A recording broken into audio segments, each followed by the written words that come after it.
নমঃ শিবায়। যখন কেউ ভগবানকে বিশ্বাস করে ভগবানের শরণ নেয়, ভগবান তখন নিজে এসে রক্ষা করে। ছোট গ্রামে একটি বালক জন্ম নিল। বালকটি জন্ম কুণ্ডলিতে মাত্র 16 বছর আয়ু ছিল। এই কথা মা বাবা জানতে পেরে খুব কষ্ট পেল। কিন্তু ছেলেটির মনে কোনোদিন কোনো দুঃখ ছিল না।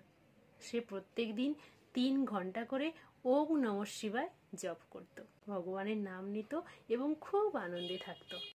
শিবজি আশীর্বাদ করলেন, তুই থাকবে আমার হৃদয়ে, তুই আমার ভক্ত হিসেবে পরিচিত হবে। 16 বছর পূর্ণ হতেই যমরাজ তাকে নিতে আসলো। তখন ছেলেটি শিবজিকে আঁকড়ে ধরে বলল, হে মহাদেব, তুমি আমায় রক্ষা করো, আমি তোমার শরণ নিয়েছি, এবং ওম নমঃ শিবায় জপ করতে লাগলো।